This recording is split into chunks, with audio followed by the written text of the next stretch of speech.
تو امید کرتا ہوں کہ آپ کو ان کی بھی سمجھ آ چکی ہوگی.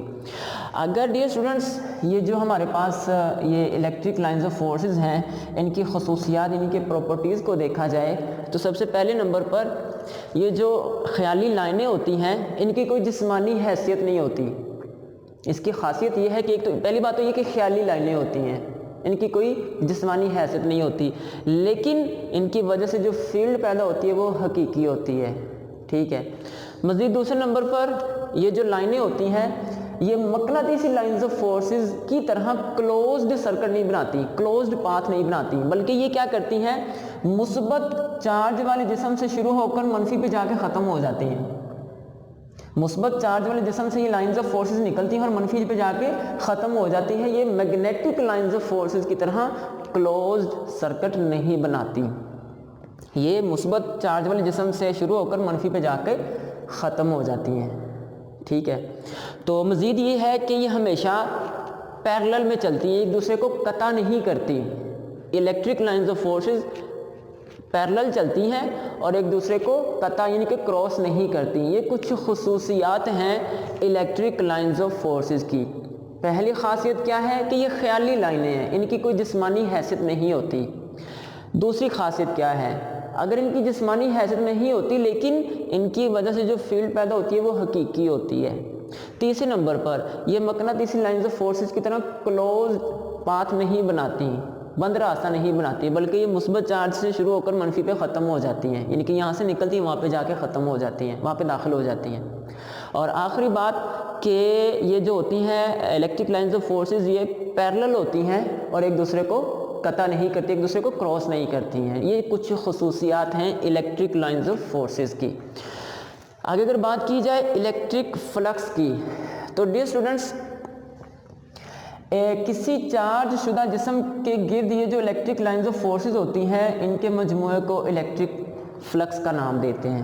یعنی کہ کسی چارج شدہ جسم کے گرد جو مقناطیسی لائنز آف فورسز جو ٹوٹل فلکس ہوتا ہے اسے الیکٹرک فلکس کا نام دیا جاتا ہے. تو یہ الیکٹرک فلکس ہوتا ہے. اس کے آگے بات کی جائے الیکٹرک فلکس ڈینسٹی کی تو اس کا مطلب یہ ہوتا ہے کہ کسی چارج شدہ جسم کے گرد یونٹ ایریا میں جو الیکٹرک لائنز آف فورسز یا الیکٹرک فلکس ہوتا ہے اسے ہم فلکس ڈینسٹی کہتے ہیں. فلکس ڈینسٹی دوبارہ سنیے گا, کسی چارج شدہ جسم کے گرد اکائی رقبے میں یعنی کہ یونٹ ایریا میں جو الیکٹرک فلکس ہوتا ہے اسے ہم فلکس ڈینسٹی کہتے ہیں. مثال کے طور پر یہ آپ کے پاس چارج شدہ جسم ہے تو اس کے گرد 1 مربع میٹر تک جتنا فلکس ہوگا اسے ہم فلکس ڈینسٹی کہیں گے. ٹھیک ہے. اکائی رقبہ یا یونٹ ایریا میں موجود الیکٹرک فلکس کو فلکس ڈینسٹی کہا جاتا ہے. اس کے آگے اگر بات کی جائے الیکٹرک فیلڈ اسٹرینتھ کی تو الیکٹرک فیلڈ اسٹرینتھ یہ اس چیز کو ظاہر کرتی ہے کہ کسی چارج شدہ جسم کا فلکس کتنا مضبوط ہے, اس کی طاقت کتنی ہے, وہ کسی چیز کو کتنی طاقت سے کھینچ سکتا ہے یا دفع کر سکتا ہے. تو بنیادی طور پر یہ جو الیکٹرک فیلڈ اسٹرینتھ ہوتی ہے یہ کسی چارج شدہ جسم کے اوپر موجود چارج کو ظاہر کرتی ہے, کسی ایک پوائنٹ پر چارج کو ظاہر کرتی ہے کہ اس کے اوپر کتنا چارج ہے. تو ڈیئر اسٹوڈنٹس یہ کچھ ٹرمینالوجیز تھیں, کچھ اصطلاحات تھیں, کچھ بیسک کانسیپٹس تھے جو اسٹیٹک الیکٹریسٹی کے حوالے سے آپ کے سامنے بیان کیے گئے ہیں. تو ڈیئر اسٹوڈنٹس اگر مزید تھوڑا سا ڈسکس کریں اسٹیٹک الیکٹریسٹی کو تو اگر ہم دو مخالف چارج والے جسام کو آپس میں قریب میں لاتے ہیں, مطلب ایک جسم یہ ہے اس کے اوپر پازیٹیو چارج ہے اور ایک جسم یہ اس کے اوپر نیگیٹو چارج ہے, تو جب ان دونوں کو قریب لایا جاتا ہے تو دونوں ایک دوسرے کو کشش کرتے ہیں.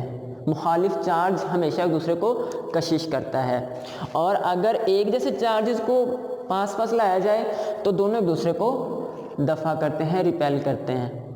تو اس کا مطلب یہ ہوا کہ مخالف چارجز ایک دوسرے کو کشش کریں گے اور ایک جیسے چارجز ایک دوسرے کو ریپیل کریں گے. تو ڈیئر اسٹوڈنٹس یہ تھا آج کا لیکچر. اس میں ہم نے تھوڑا سا انٹروڈکشن لیا اسٹیٹک الیکٹریسٹی کا اور اس حوالے سے جو بنیادی اصطلاحات تھیں ان کو ہم نے ڈسکس کیا ہے. آج کے لیے اتنا ہی. اللہ حافظ.